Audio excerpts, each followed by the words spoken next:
Господь, время пришло, чтобы слушать Твое Слово. Ты наш учитель, и Ты уже здесь, чтобы говорить нам Твое Слово. Возьми эти уста и яви себя нам во имя Иисуса Христа. Аминь. Откройте, пожалуйста, со мной книгу Бытие. Самая первая книга Библии. Я буду считать 3 по 5 стихи. Бытие 3 по 5 стихи. Первая глава.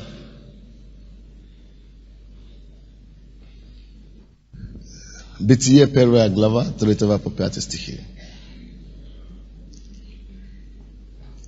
И сказал Бог, да будет свет. И стал свет. Боже мой, сколько проповедей я слышал с этих стихов. И увидел Бог свет, что он хорош. И отделил Бог свет от тьмы. И назвал Бог свет днем, а тьму ночью. И был вечер, и было утро, день один. Вы, конечно, знаете, что это одно из самых известных местописаний. Если кто меня знает, также знает, что пастор не проповедует то, что он где-то читал или где-то видел. Это есть откровение из Бога, от Бога с неба, то, что мы будем сейчас слышать. Я хочу проповедовать на теме Бог качества. Бог качества. Интересная тема для проповеди. Бог качества.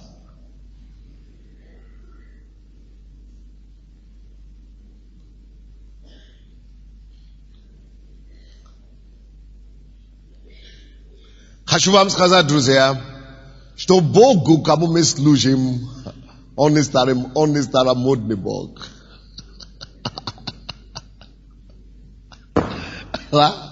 Поэтому мы носим современные одежды также. Шушу, чтобы повеселить вас. Но это правда. Бог не старомодный Бог. Между прочим, он очень современный. Я говорю, мы служим современному Богу. Аминь. Мы служим современному Богу. Он очень современный. Извините, Дух Святой меня пребывает. Сестры. Но есть некоторые из вас, которые после этого слова знали. Я не хотел сегодня молиться за вас, как-то вечером или попозже. Но после этого слова вы просто не хотели дать Богу проходу. Вы тоже хотите, чтобы Бог исцелил вас, потому что у вас проблемы по-женски. Вам также не придется идти на операцию. Примите это слово. Написано, поверьте Богу, и по руку его, и будет вам успех. Положите руку на себе, есть over женские болезни. Любого варианта, любого вида. Именем Иисуса. Властью Бога мы аннулируем эти проблемы. Я проклинаю всякие женские болезни в этом зале. Во имя Иисуса. Прекратитесь, остановитесь. Пускай придет полное восстановление и гармония в теле. Именем Иисуса. Yes. Аминь. Бог есть Бог. Современный Бог. Наш Бог это Бог прогресса. Наш Бог это не старомодный Бог. Бог всегда двигается вперед. Now, отметьте себе, наш Бог это Бог диалектика. Или диалектики. Если кто учился в университете из вас, вы знаете философию. И что там есть теория диалектики. Что в чем заключается, что такое диалектика? Что это такое? Вы знаете? Диалектика это учение и теория философского направления учения, который говорит, что все двигается вперед, все развивается, все переходит от худшего качества к лучшему. Tak dialektyka, это реально. Это естественно, это жизнь. Если бы не было бы диалектики, не было бы цивилизации. Мы бы с вами остались, возле какой-то реки Нила и крутились бы там, и вертались бы эти, ветки, ветви деревьев как-то. И стараться как-то скрывать. В Африке еще есть такие. Но, короче, мы там с вами знаем, что все двигается вперед. Все двигается вперед. И Бог, который создал мир, который устроил землю, чтобы все двигалось вперед, а как вы думаете, неужели Он сам остается на месте и идет назад? Нет. Бог вложил творение, часть себя, то, что у него уже есть. Его часть, его качество. Допустим, если он создал нас, чтобы мы могли рожать детей, это значит, потому что он сам рожает. Если он создал нас, чтобы мы могли работать, допустим, это потому что он сам работает. Если он создал нас, допустим, чтобы мы были добрыми, это потому что он добрый. Если он создал нас, чтобы мы любили, это потому что он любит. То есть все то, что мы видим, если он создал красивую природу, это потому что он любит красоту, и он сам красивый. Так что все создание и творение, это говорит нам что-то о Боге. Вот почему в Псалме говорит нам, что небеса и творение возвещают о делах Его и славу Его. Они говорят, святые имеют язык. Они говорят, они имеют язык. Почему эти святые нужны? Розы. Я позаменял свою жену сразу. Хорошо, розы, зачем они нужны? Я думаю, может быть, для женщин Бог создал. Чтобы радовать и веселить сердце. Они говорят. Женщины знают, что розы говорят. Что святые говорят. Сестры, когда вам дарят, любимые люди дарят вам святые, что-то происходит внутри или нет? Крутится что-нибудь или нет? Крутится. Шевелится что-то такое. Вот, теперь попытайтесь доказать им, что святые не говорят. Теперь попытайтесь доказать женщинам, что святые и розы не имеют голоса. Но не докажете в этом мире, никак. Потому что они имеют голос на самом деле. Бог создал их так. Все. Вот эти все деревья, они имеют голос. Они говорят нам что-то. Зеленый цвет. Они говорят нам. Бог заботится о тебе. Посмотри на красоту. Все красиво. Все светло. Все свежее. Я хочу, чтобы если дерево такое свежее, цветущее, Бог говорит тебе, я хочу так же, чтобы твоя жизнь была цветущая. Это то, что Иисус пытался нам сказать. В Матфея 6 глава, когда он говорил о воронах и о птицах и так далее, и о лилии. Посмотри. Посмотрите на эти деревья. Посмотрите все. Зеленые. Хорошие. Большие. И некоторые из нас, мы еще имеем нищенское помышление. Несмотря на то, что даже и деревья это показано, что Бог хочет наше величие. Чтобы мы светились. Чтобы мы были светущими. Чтобы мы были здравыми. Чтобы мы были крепкими. Чтобы мы были свежими и сочными. Даже деревья Бог говорит через нас. А некоторые из нас теологию и все. Мы берем теологию и говорим, не может быть. Но я не согласен с нашим. Но это твоя проповедь. Ну, мучись, если хочешь. Если даже хочешь, ты можешь себя посадить Павлова. У нас психиатрическая сказала здесь, это называется Павлова. Ну, как хочешь, ты так и живи свою жизнь. Но мы хотим слышать голос Бога. И быть таким, который Он хочет, чтобы мы были.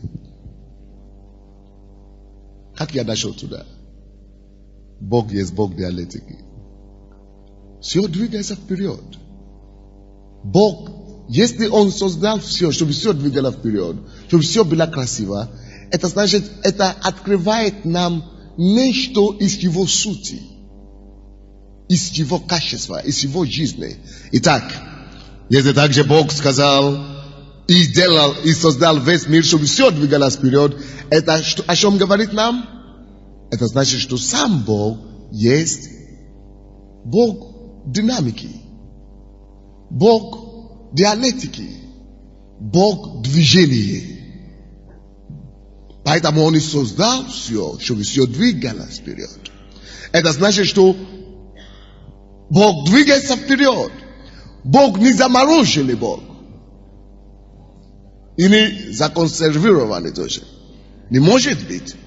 Наш Бог не такой. Наш Бог есть Бог диалектики. Если это говорит на простом языке, вашем и нашем языке, это значит, наш Бог есть Бог прогресса. Или же проще можно сказать, наш Бог есть Бог движения вперед. Или же можно так сказать, наш Бог есть Бог качества. Вот почему я и проповедую на какую тему сегодня, кто скажет? Бог качества. Где же это написано тут, в Бытие, который мы читали? Так, ну как это тут. Ну где тут пахнет такое-то? Но посмотрите, друзья, на это самое. 3 стих. И сказал Бог, да будет свет. И стал свет. Да будет свет, и стал свет.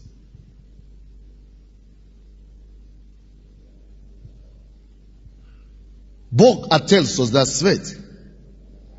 Произнес, сотворил свет, и стал свет. Это достаточно хорошо. Он получил результат, который он ожидал. Теперь слушайте внимательно. Но несмотря на то, что Бог произнес, то, что Бог хотел, получилось. Он хотел свет, и свет появился. Несмотря на то, что он уже получил желаемый результат, Бог на этом не остановился.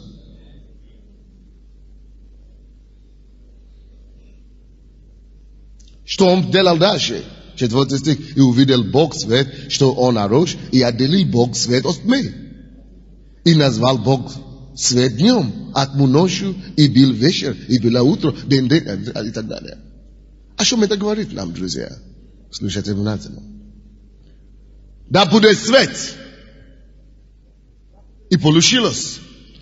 Он получил желаемый результат. Написано, и был свет. Появился свет. Однако, Бог не остановился на этом. Он пошел и отделил свет, разделил свет. Но до того, как я прокомментирую на это, слушайте об этом, слушайте внимательно. Да будет свет. Появился свет. И Бог пошел вперед дальше. Как это называется? Диалектика. Прогресс. Качество. Теперь слушайте сюда. Если вы пастор или служитель здесь, одна из причин, почему наши церкви с вами не растут, вообще-то, если ваша церковь больше 1 года стоит на месте, или стояла на месте, значит, что вы не поняли Бога в этом качестве, в этом свете. Если вы получите ответ о Боге качества, вы будете иметь прорыв и постоянный прогресс и движение вперед в вашем бизнесе, в вашем финансе, в вашем служении, в вашей церкви, в росте и так далее. Почему наша церковь сейчас посещает больше 15 тысяч? Не потому что, я не знаю, может быть, не потому что нас тоже не постигло то, что постигает многих церквей, что когда нас 100 человек, церковь тормозит, на тормоз нажимает. Иногда 100, иногда у других людей 200, еще у других, может, 300, все останавливается. Может, у некоторых 800, 1000 и что? Стоят и стоят. Или еще хуже, некоторые даже еще идут назад, то есть минус получается.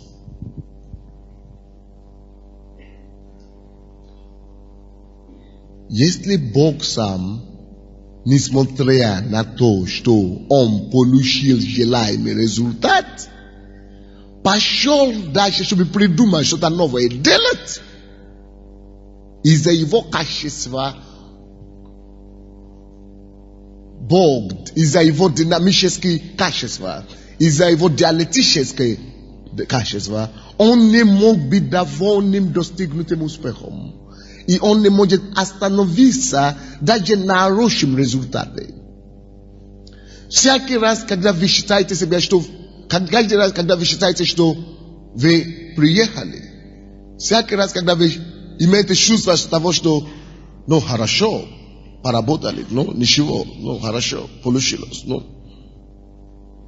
всякий раз, когда вы имеете такое чувство удовлетворения и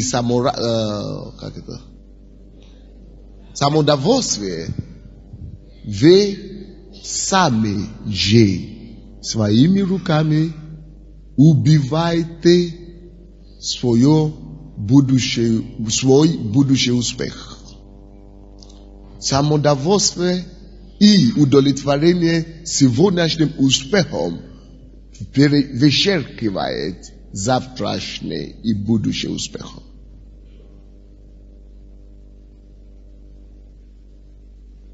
Поэтому, несмотря на то, что Бог, Он знал то, что Он хотел. Он хотел свет, и получилось у него свет. Несмотря на это, Он не остановился. Он пошел. Уже есть то, что Он хотел, но Он пошел дальше. В вашей душе нам не позволено быть довольны средним. У меня есть книжка такая, проповедь, книжка, которая называется «Твой враг под именем быть средним». Очень многие из нас, мы довольны быть средними. Вот мы говорим, наш город вообще-то такой тяжелый город. Наша церковь, хотя и не самая большая, но тоже не самое, значит, слабое. Но у нас, конечно, в последнее время, особого роста, не наблюдается. Но тоже ни у кого не наблюдается, значит. Мы все, равны, одинаковые, короче. Вы поняли такие? Вообще-то, в нашем городе ни одна церковь не растет. Поэтому еще и говорим каким-то оправдательным, таким, тонацией. Значит, так и положено, куда ты денешься. Вот как раз это есть то, чем или кем Бог не является. Бог как раз и тем не является. Даже когда у Бога все получается, в отличие, к сожалению, и от нас. Потому что сейчас у нас вообще-то не получается, и все равно мы оправдаем это дело.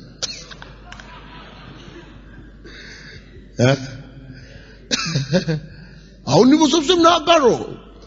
И тогда, когда все получается хорошо, и тогда он недоволен.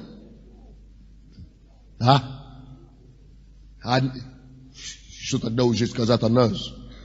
Когда у нас самый большой город, самая большая церковь в городе или в районе. О, гигант пришел, ну, герой, значит. Мы уже крутыми становимся. Значит, мы не поняли Бога. Бога качества. Вот, значит, у меня 1000 человек, ну, 20 000 человек. Вот я гигант, значит.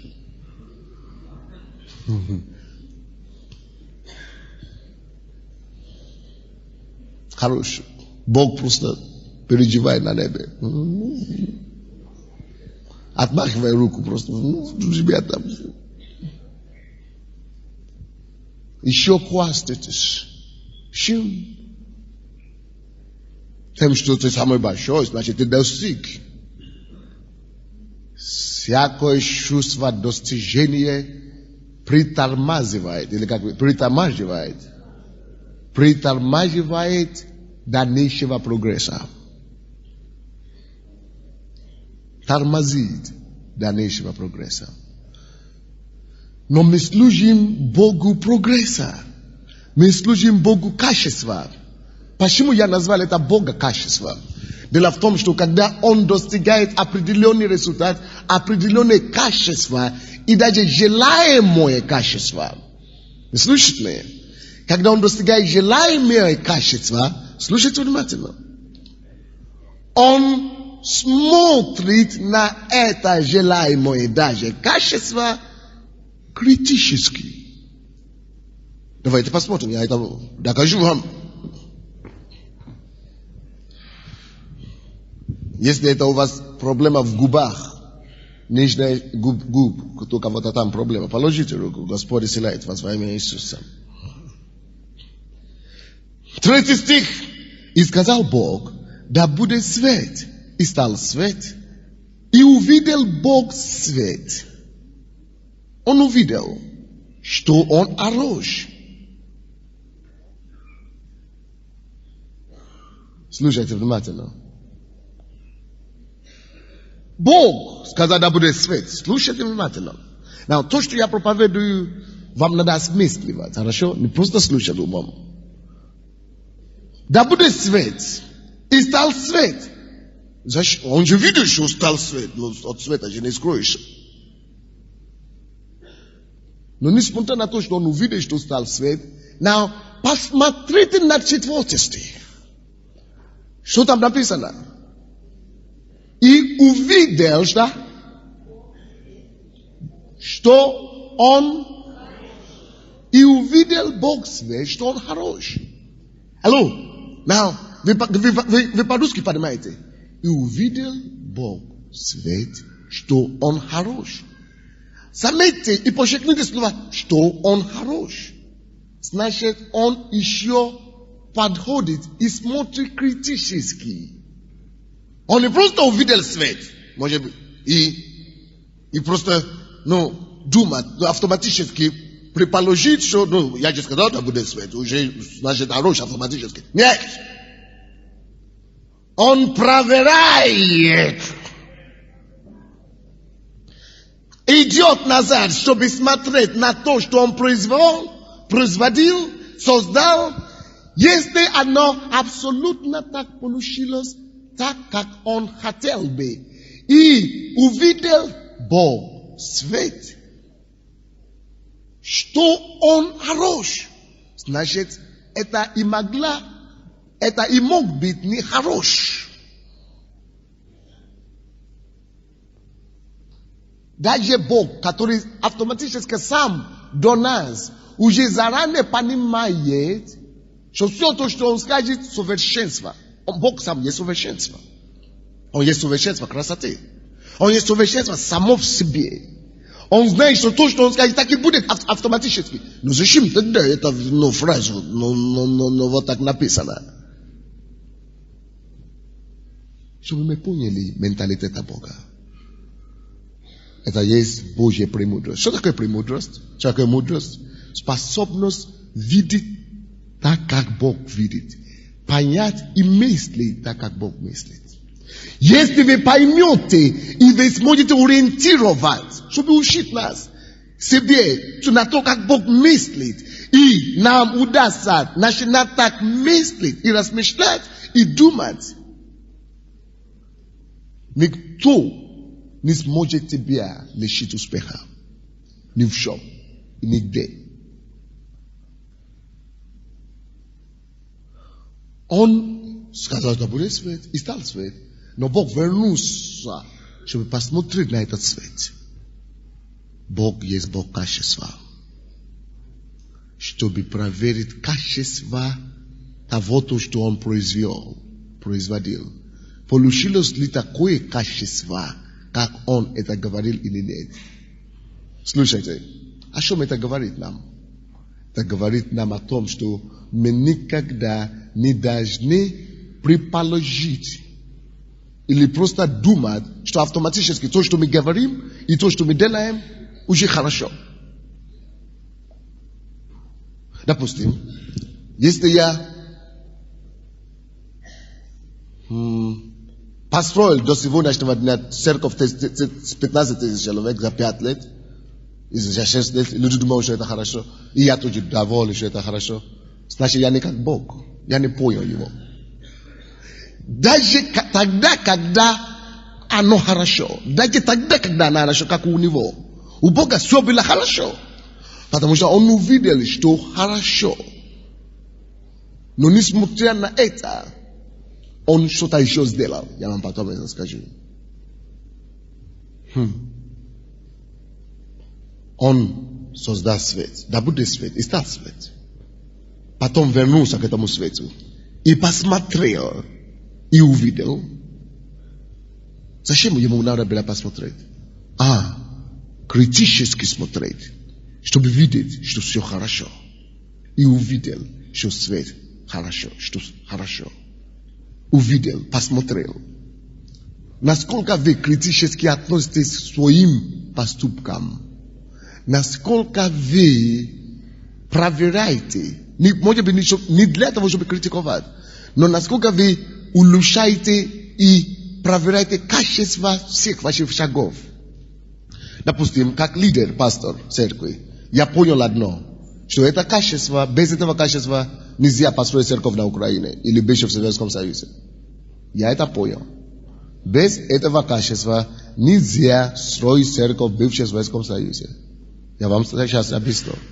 Потому что ты скажешь одному, иди там, пожалуйста, выполни эту задачу, это задание на завтра, или послезавтра, или на следующей неделе. Ты сделаешь? Сделай.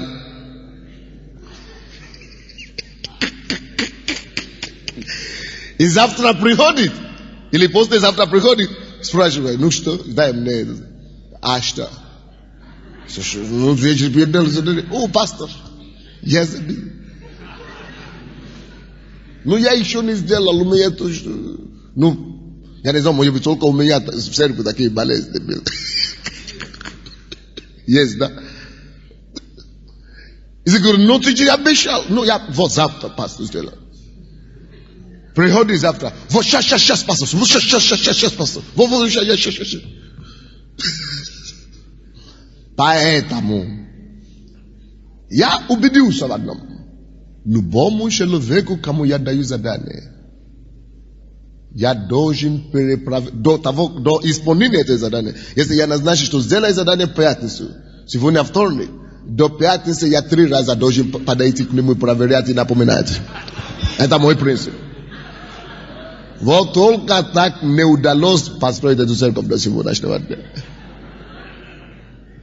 Но церковь становится больше и больше. И моя проблема теперь это научить мои пасторы, что без этого у вас ничего не получится. Я же у вас требую. Они говорят, ну неудобно, может быть. Будьте как я. Все, закон.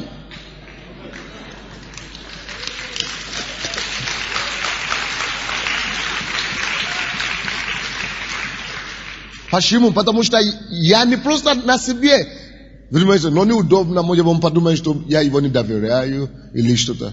Но пойми, Бог сам есть Бог качества. Это не имеет отношения к тебе, доверяю или не доверяю. Я делаю свое дело. Я это должен свое дело. Представляете, сам Бог себе самому дал задание. Создал свет, создал. Получается, что он себя что, не доверяет или что ли? Не то, что он не доверяет, но это его качество. Он такой. Бог есть Бог качества. Он должен проверить качество задания, которое и даже он сам выполнил. Вы поняли меня?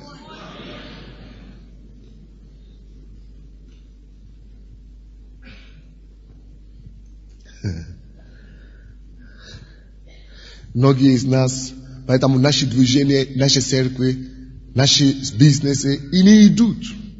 Потому что мы думаем на контракты, мы думаем, пойду зарабатывать самое, и не проверяем достаточно. Давайте откройте со мной притчи. 13 глава притчи.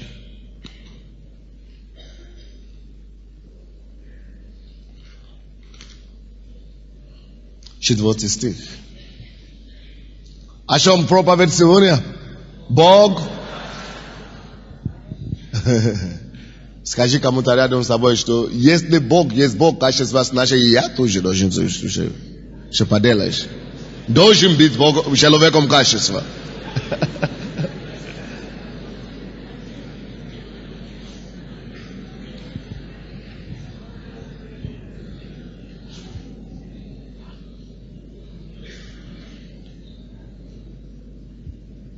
Я думаю, что мои секретари и мои администраторы, и мои помощники сейчас меня слушают и говорят, да, теперь мы понимаем, пастор, он уже нас замучил. Вот лучше вот так замучить, будущее копируя Бога, тогда ты получишь Божий результат. Чем быть корректный такой. Не хочу обидеть, дилетант. Когда ты это делаешь, как Бог это делает, слушай, всегда лучше срабатывается. Результат всегда будет лучше все равно. Все твои страхи, все твои переживания, это душевности, дорогой. Притча 13:4.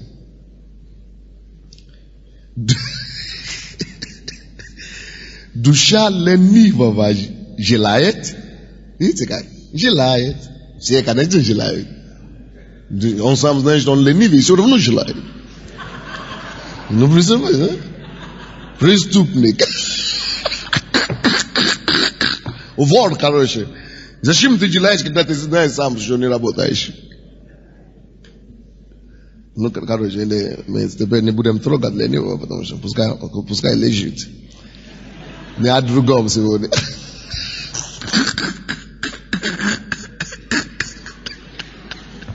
Не о другом, да.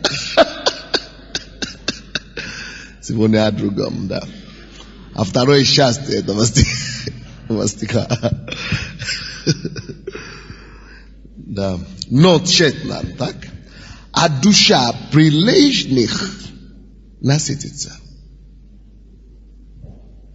Кто такой прилежный? Прилежный это достаточный, доскональный человек. Прилежный человек это доскональный человек. Это человек деталей. Это человек внимания. Это человек подробностей. Это человек разбирательства.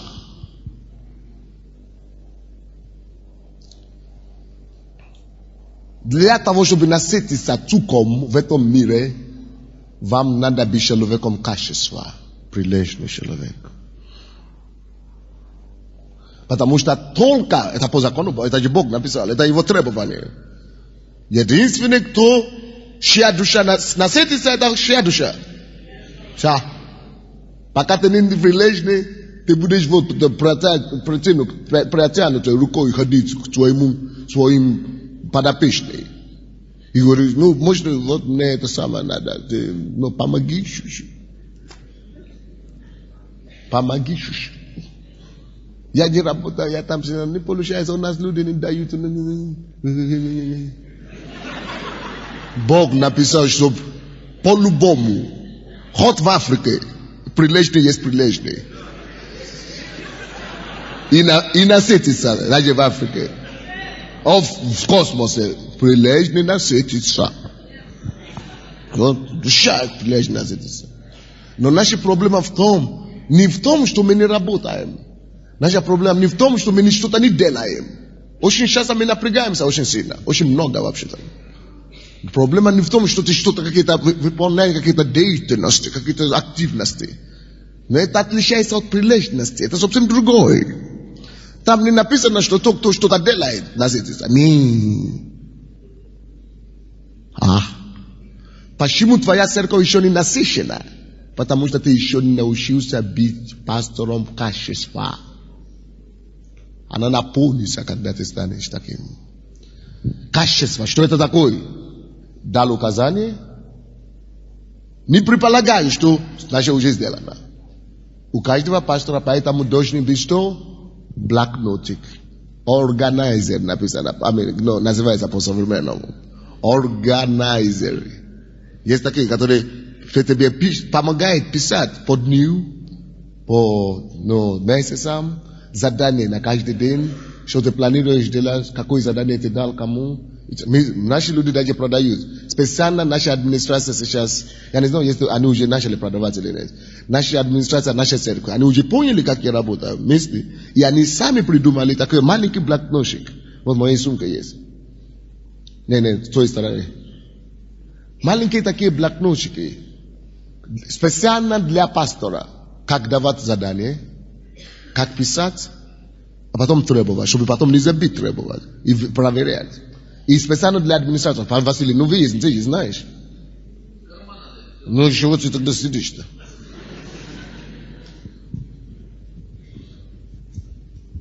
Вот, такая маленькая это самое. Я даже был очень приятно удивлен, когда они делали. Это администрация для офисных работников. Что там ходит? От кого задание, кому, срок исполнения, задание, число, подпись. И ты мог проверять. Или оторвать одному, дать другому и себе оставить. А также есть пастор, тот же самый. Здесь маленький, здесь написано администрация. Такой же цвет написано только пастор. Или бизнесмен, или что-то такое. Это не органайзер. Органайзер тоже есть такой на каждый день. Но это другое. Это чтобы быть человеком качества. И я вам скажу, такого нету ни на рынке вообще. Ни в миру, ни здесь нет. Этого нет. Органайзер есть в миру, но это другое. Это чтобы помочь вам быть человеком качества. Я даю кому-то мысль. Какой? Даниил Света, как ее служение называют? Даниил? Вот, я вам даю идею, делайте бизнес. Только не крест поставьте. Начните ставить разные вещи. И напишите, где бизнесмен, директор и так далее. И наполните город рынком. Рынок наполните бизнесом будем делать. Будем заниматься. Таким образом вы можете зарабатывать миллионы, потому что никто еще так подобно. Вы поняли меня? Посоветуйтесь с бизнесменами, ищите духом совета, чтобы поставить, знать, как это самое дело. Прошу прощения, это смятало, да? Так. Мы говорим о том, что когда ты научишься быть прилежным, ты всегда наполнишься. Твоя душа наполнится, твой финанс, твои карманы наполнятся, насытятся, твоя церковь насытится, наполнится. Это Божий закон, дорогие мои. Душа прилежная.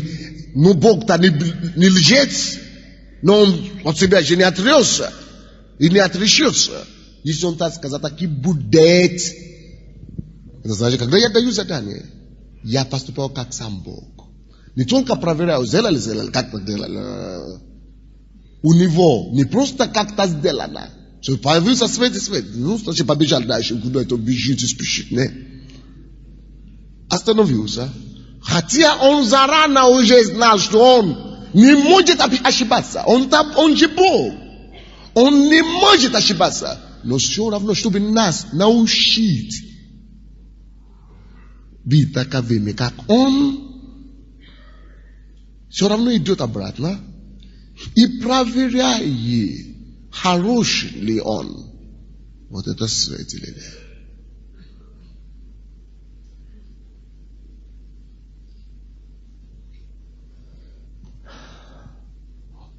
Бог качество. Качество сделает вас главою. Качество сделает вас успешным. Если вы занимаетесь бизнесом, слушайте, не просто продавайте что-нибудь, как-нибудь. Если вы что-нибудь делаете, секретарь или если в миру вы работаете, если вы будете все делать по последнему качеству, с этим учетом того, что я говорю, ни один начальник не выдержит перед вами. Ни один начальник не выдержит. Он будет ценить вас дороже золота. Он будет вас возвеличивать. Он будет повышать вам зарплату. Он будет, если вы будете человеком качества, вы будете ценные люди.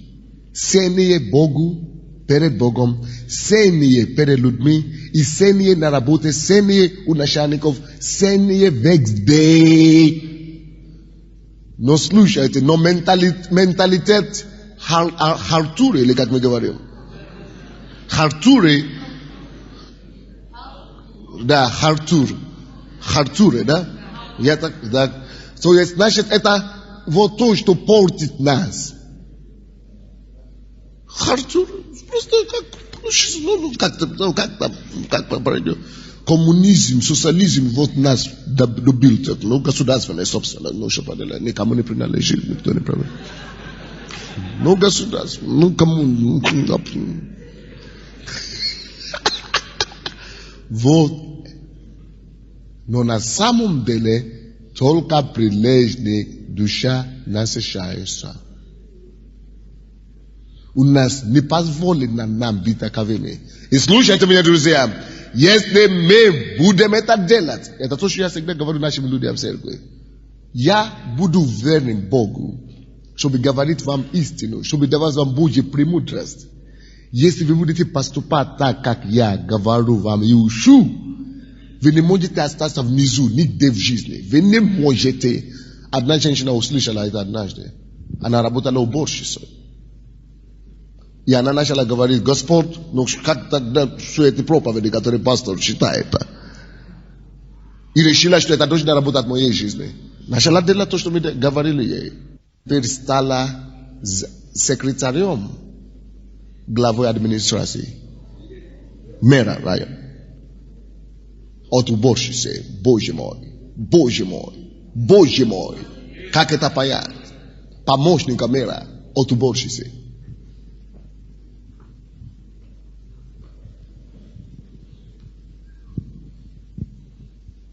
Слово работает. Слово выполнит свое обещание. Но мы можем ли мы делать так, как требуется? Поэтому люди, которые делают проставление, которые делают всякие служения, будьте доксональными людьми, будьте щепетильными, если вы хотите. Самим себе прежде всего. И это даст вам еще одно преимущество. Это позволит вам видеть. Видеть – это большое приобретение. Не все могут видеть. Допустим, мы с вами можем идти сейчас, и я говорю: а ты чем занимаешься в церкви? Иди сюда, иди, возьми это служение. Я видел что-то. Когда вы будете человеком качества, вы будете видеть. Почему? Что отличает нас от друг друга? Кто-то может видеть вещи и ставить, и исправить, и поставить, положить. А кто-то вообще не замечает ничего. Глаза открыты, но слепой.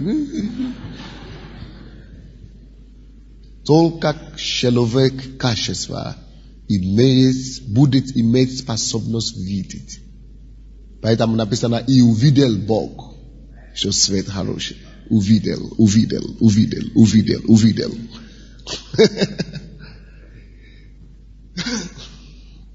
И увидел Бог. Давайте вернемся отсюда. На Бытие, 1 глава, значит.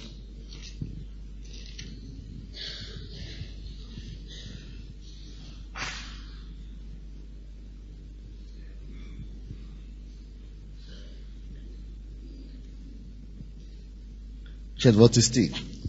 И увидел, что он хорош. И что дальше? Послушайте меня, пожалуйста, друзья.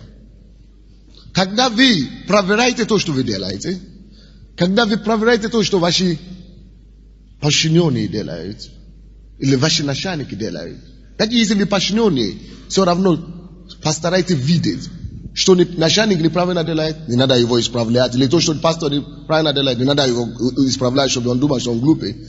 Но подойдите к нему, исправляйте его так, чтобы он подумал, что вы ему помогаете. Но что тогда? Понятно, что нам надо делать, когда не все хорошо, мы исправляем, так? Когда мы проверяем, когда мы смотрим еще раз, когда мы критически анализируем, то, что нехорошо, мы улучшаем, правильно? А как по поводу того, когда все хорошо? Это уже 30 лет. Вот проблема многих пастырей. Вы просыпаетесь днем, а мы утром, и вы не знаете, что делать. Офис, нету уже сегодня, нету приема, нету служения. И вы теряетесь. Это не должно быть у вас. Допустим, все идет хорошо, вся церковь идет хорошо, нету приема, все хорошо. Но слушайте, это как у Бога. У Бога здесь тоже, он видит, что хорошо, все. Но что делать, когда все хорошо? Значит, когда ты проверяешь, все хорошо, что нам теперь делать, когда все хорошо? Бог увидел, что все хорошо, и знал ответ, что делать. Что же он делал? 4 стих, 2 часть. Увидел Бог свет, что он хорош, и отделил Бог свет от тьмы. Как это понять? Что произошло? Посмотрите сюда. Он не просто, кто-то говорит, разделил. Не просто разделил. Слушайте внимательно. Природа Бога, его диалектической природы, его природа качества требует от него, чтобы он проверил, все хорошо. Если все хорошо, тогда значит, если все хорошо, тогда значит, отметьте себя, еще улучшить.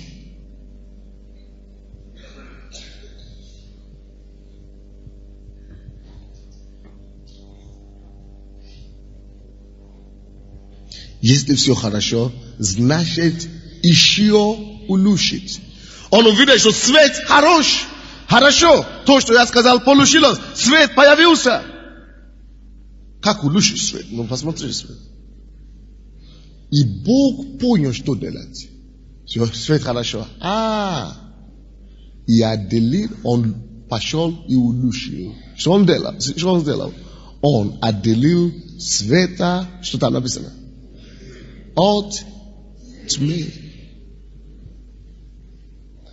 Теперь послушайте меня внимательно.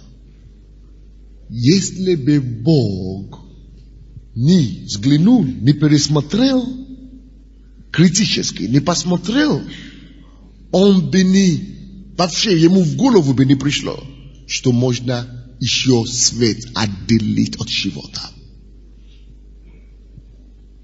Даже свет, там, где самый яркий свет, дорогой мой, есть еще где-то возле него тьма. Вот почему у нас получается тень. Как бы не хорош, как бы хорошо не было ваше дело, ваша церковь, ваш проект, ваш бизнес, есть всегда место для чего? Улучшения.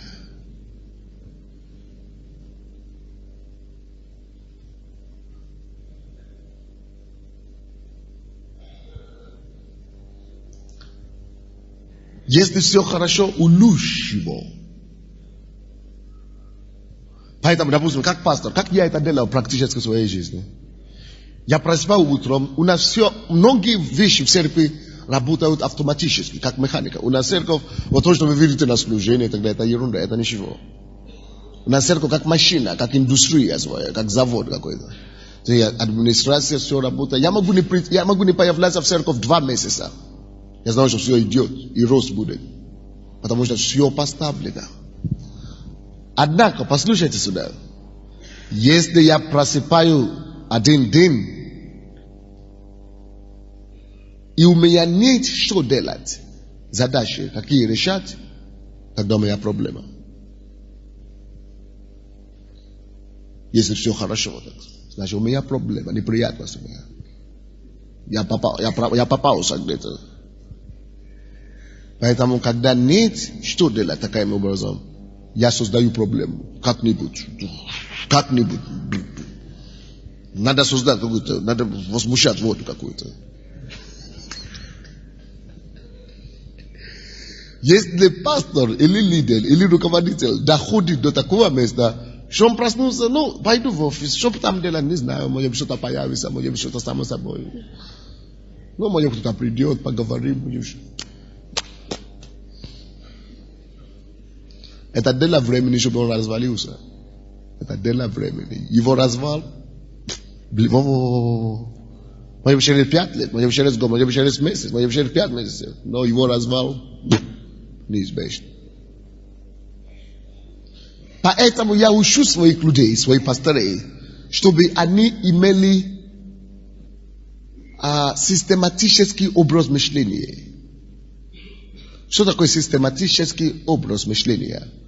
Это значит, что чтобы ты довел себя до такого момента, что ты всегда изобретает мысли, идеи, работу, что угодно. Я просыпаю утром, молюсь, общаюсь с Богом.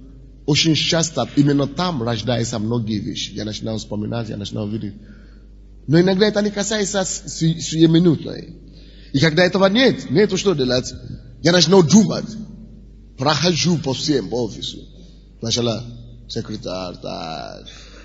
Что она делала, так делала. Помощники, Андрей и так далее, Володя, так. Что пастор я, так. Что мне сказал, я пишу. Мысли приходят. Бог, качество. И систематическое образ мышления – это довести себя до такого систематического образа жизни, что твой мозг всегда работает, всегда находит. Когда ты просыпаешься утром, ты всегда ты себе составляешь придумать, и находить. То есть систематическое образ мышления. Каждый день ты заставляешь себя думать, искать. Что улучшить, что корректировать, какое задание давать. Это должно быть у вас каждый день. Систематический образ мышления.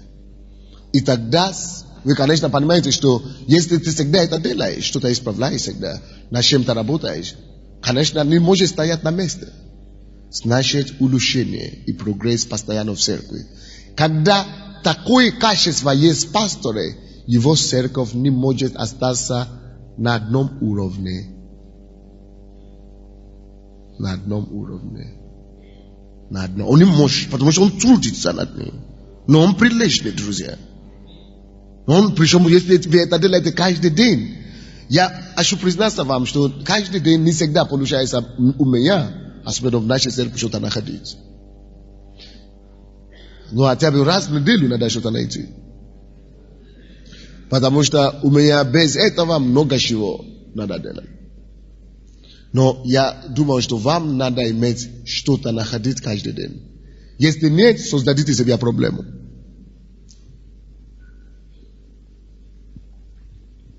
А если вы не находите, что делать, что улучшить в вашей церкви, вы знаете, о чем это говорит?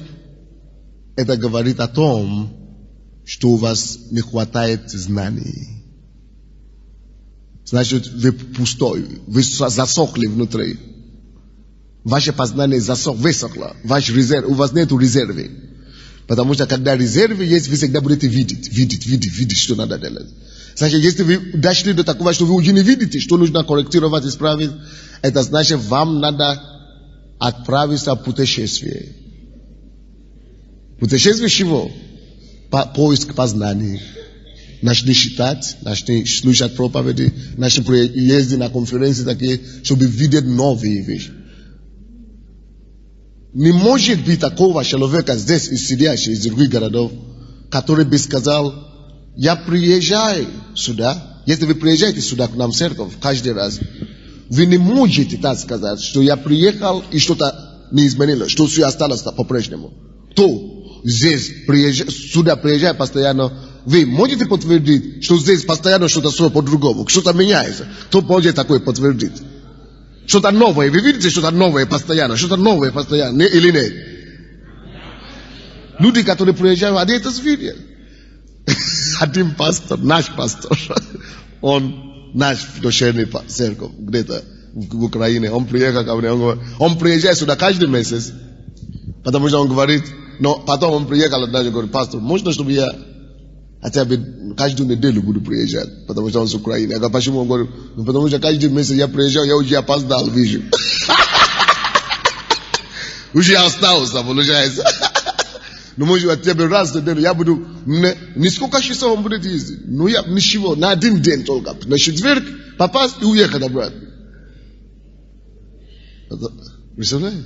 Потому что я каждый месяц приезжал, даже когда я теперь приезжал каждую неделю, я вижу, что слушай, не догону, значит. Не успеваю, приезжаю уже что-то новое. Многие могут такое подтвердить или нет? О чем это говорит? Я, конечно, улыбнулся и сказал, конечно, приезжай. Но самое главное, это не улыбнулся и сказал, приезжать. Самое главное, научить, как это делается. И что стоит за этим. Это подразделение премудрости, которое называется человек и Бог качества.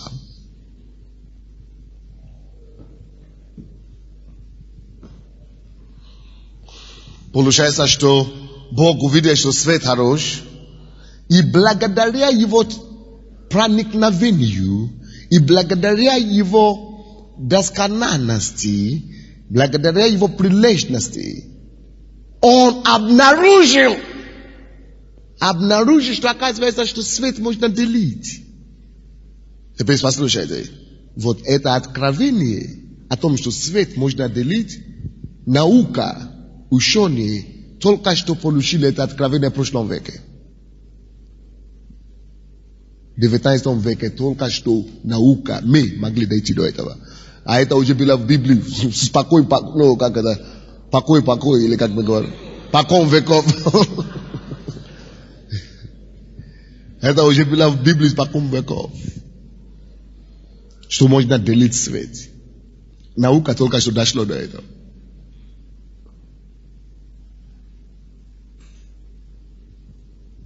Но когда мы читаем Библию, мы имеем мысли Бога.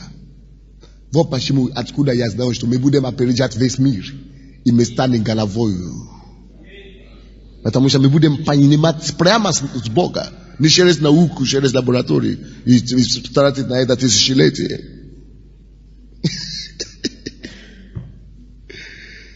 Кто-нибудь здесь со мной? Иисус, Бог обнаружил, что благодаря тому, что Он исследует, Он проверяет, Он обнаружил, что можно делить свет. И Он разделил свет. И что у него получилось?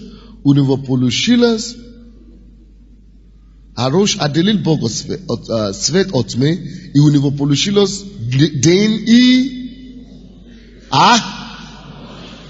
ночь.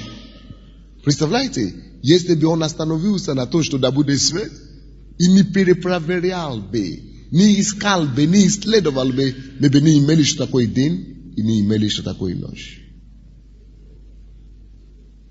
Если бы Он только разделил и остановился на это,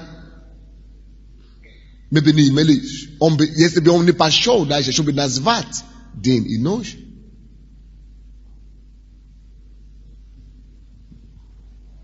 Maybe usually we put a kashmar вообще-то. Скажи, Бог, это Бог качества.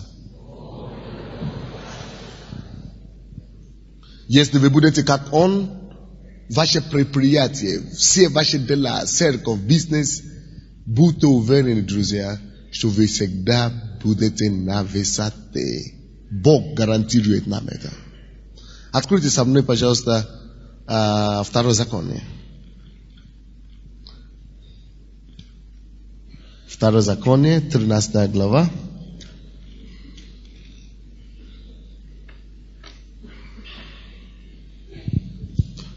Четырнадцатый стих.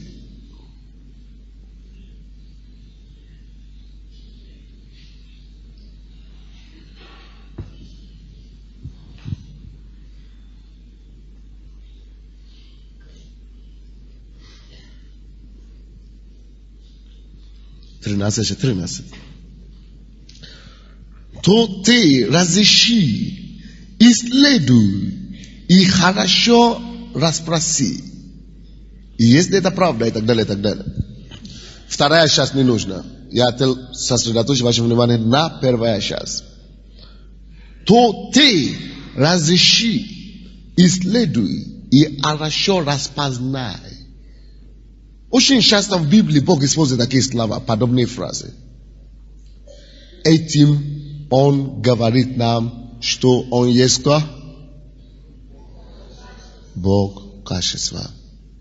Бог учит нас и говорит нам, чтобы каждое дело, которое мы делаем, чтобы мы научились искать, разыскивать, распознавать. Вот почему вы приехали сюда. Есть некоторые пастыря, которые слишком солидные. Слишком что солидные. Никуда им не надо ехать. Нигде им не надо учиться. Кассеты покупать, что лучше газ тут купить. Не поняли. Потому что Божья премудрость говорит, что продай то, что у тебя есть. Продай все, чтобы приобрести разум. Приобретай разум всем именем своим. Значит, если у тебя машина в дом, стоит продать все, чтобы приобрести разум. А они, жалко, но на билете же нужно добраться домой, кушать надо. Поэтому ты будешь топтаться на месте еще 10 лет. Почему? Потому что все, что всем нам нужно, все, в чем мы нуждаемся с вами, уже у кого-то в руках. Все, о чем ты сейчас напрягаешься, тебе как это делаешь, кто-то уже это знает. Кому-то уже открыто, а ты себя мучишься. Хорошо. Изобретай себе велосипед, а мы будем на BMW, уже джипе ездить.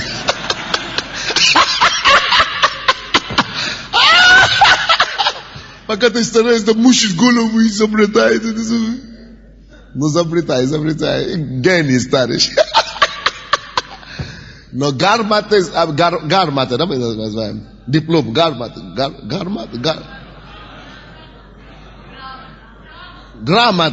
за это уже не получишь. Потому что изобретатель велосипед уже давно свой гармат уже вообще затопил куда-то какое-то море.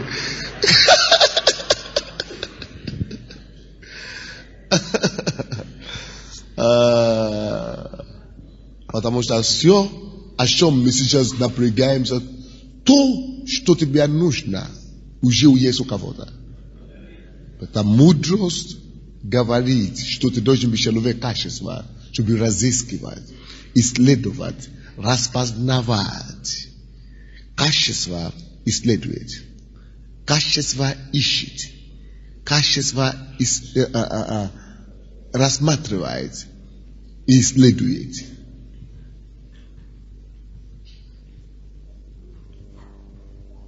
Поэтому мы всегда должны считать, смотреть, искать кассеты новые, проповеди новые, приобретать и по 5-3 раза, 10 раз слушать. А кто-то закнулся на одного. Никого не слышит, никого не хочет слышать. Буду считать только эти книги или что-то.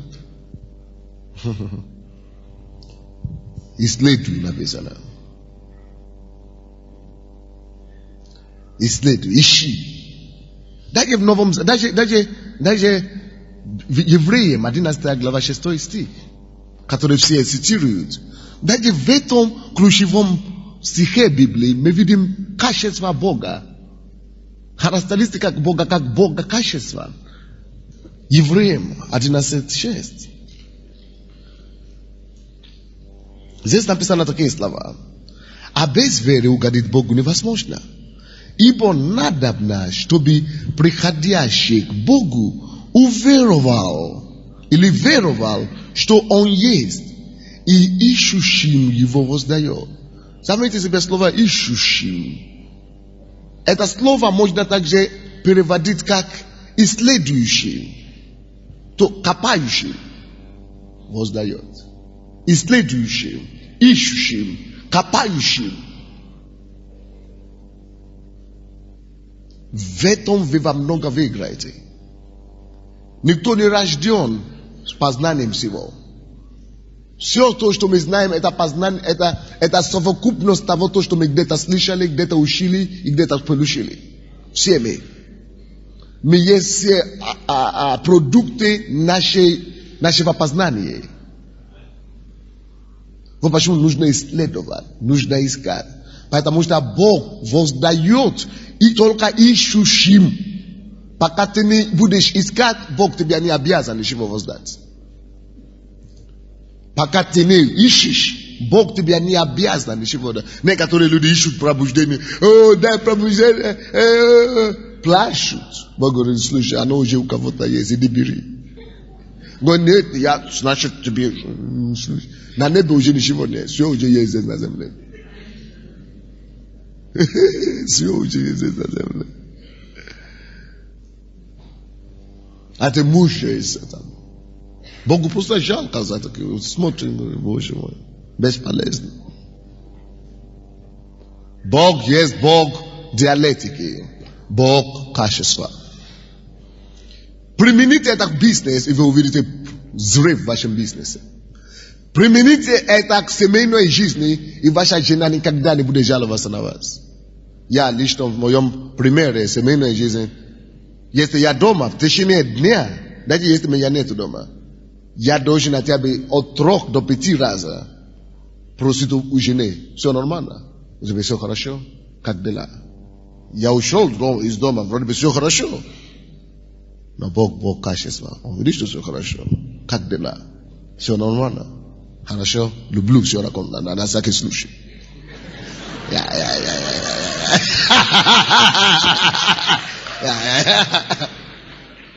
Лучше излишний раз сказать, чем не хватать. Мужчины порываются. Женщины тоже. Люблю. Мпа, целую. Все.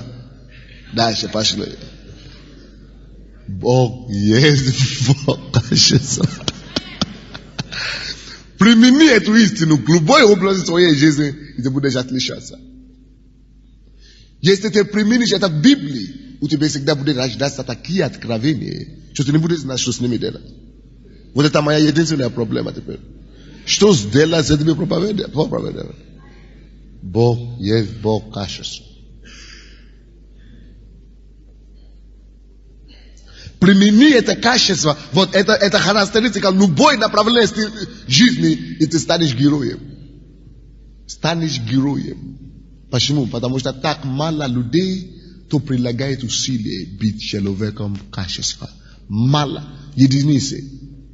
Служители, какое-то маленькое помазание пришло, и они уже гиганты. Ерунда сплошная. Так мало людей стараются быть людьми качества. Поэтому нам с вами стать героями очень легко. Не тяжело. Если мы можем стать людьми доксональности. Я общаюсь с некоторыми бизнесменами нашей церкви здесь. Это семья Черновецких. Их доскональности я еще не видел. До раздражения иногда доходит. Они могут тебе звонить по 10 раз, чтобы выяснить, что все хорошо, или потому что обещали, или что-нибудь такое.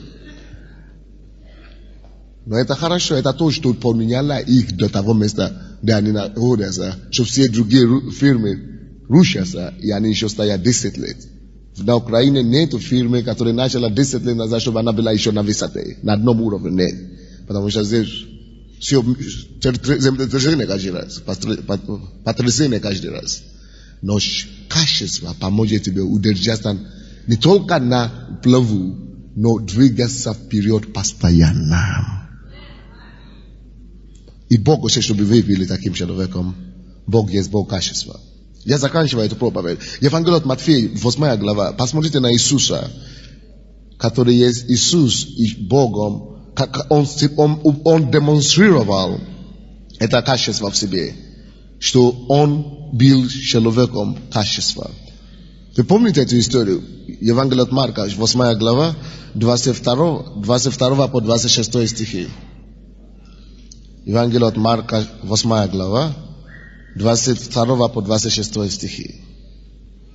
И многократно дух бросал его в огонь и в воду, чтобы погубить его. Но если что... Не понял. Не там считаю. 22 стиха. Я сказал Матфея сначала, да? Не, я просто считаю это 9 главу. Но я имею в виду Марка вообще-то. Марка 8, 22 по 26 стихи. Приходя в Вифсайду и приводя к нему слепого и просят, чтобы прикоснулся к нему, он, взявший слепого за руку,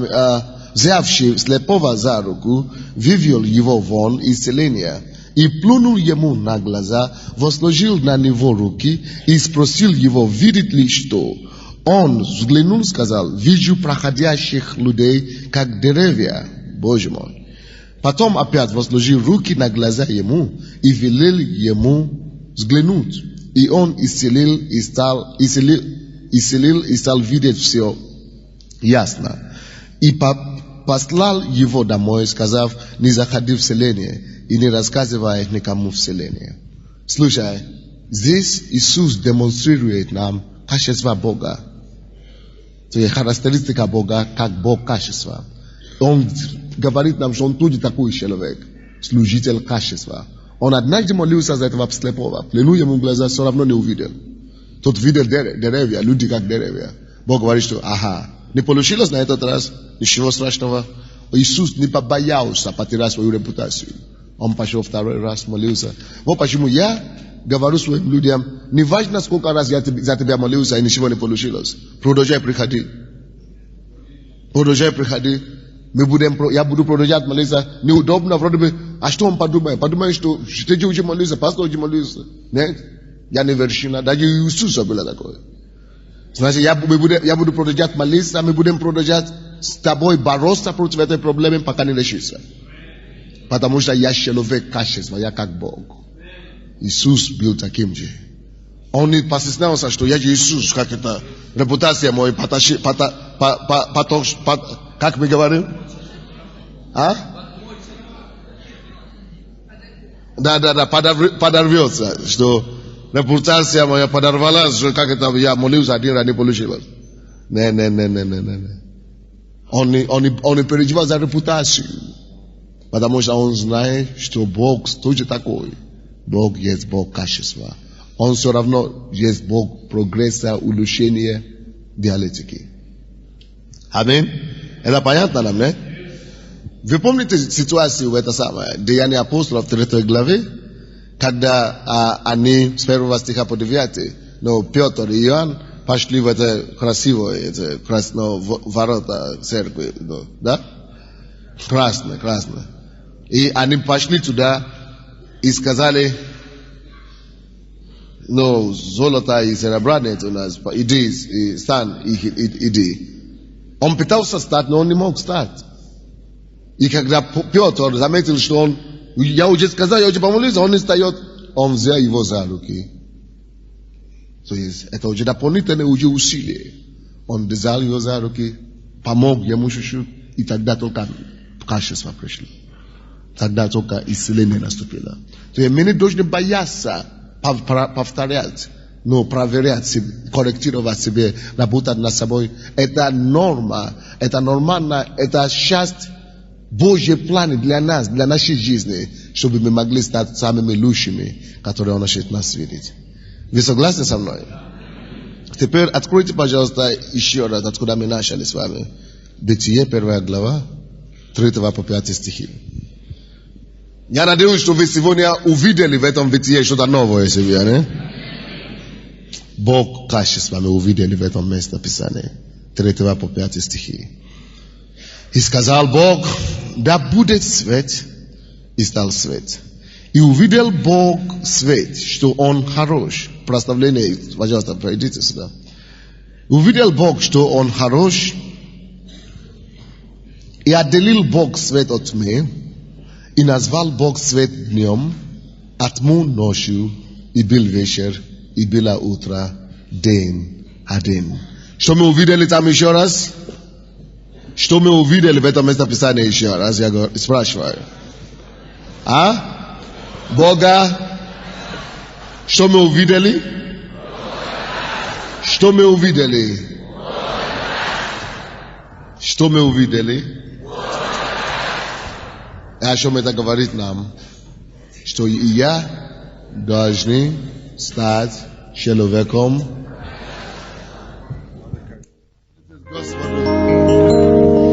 Помолитесь Господь, давай помолимся. Скажите, Господь, я увидел, я понял, сделай меня человеком качества. В семье, сделай меня мужем качества. Сделай меня, Господь, пастором качества. Сделай меня, Господь, служителем качества.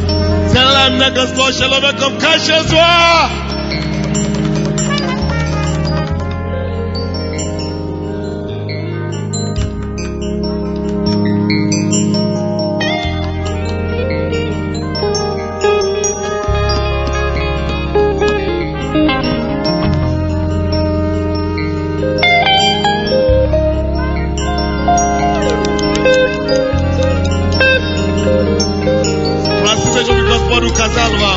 Показал то, что вы не видите в церкви, служение. Может быть, что-то не замечаешь. Ты еще не видишь, что можно улучшить. Чтобы Господь помог увидеть.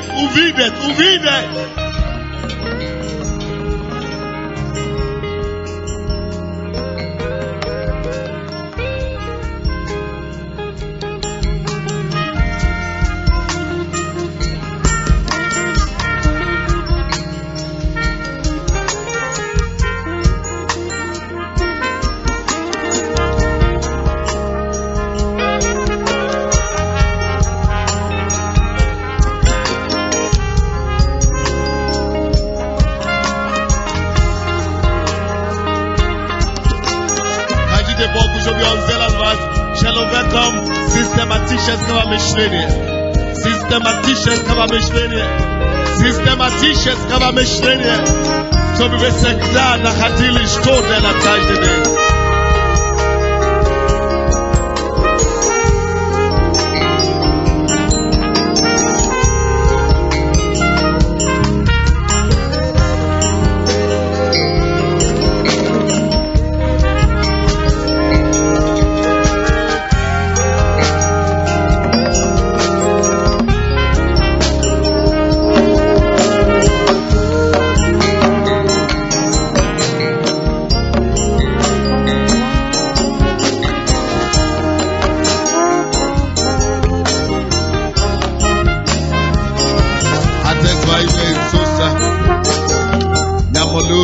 Братьев и сестер, я прошу Тебя, чтобы дух качества, премудрость и разумение пришло на них, чтобы они начали видеть, чтобы они начали, Господь, поступать соответственно словам, которые они слышали. Помоги нам, Иисус. Прошу Тебя во имя Иисуса. Спасибо, Господь, что Ты это сделаешь.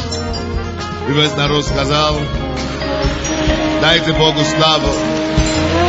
Давайте будем славить Господа, будем веселиться перед Ним. Аллилуйя.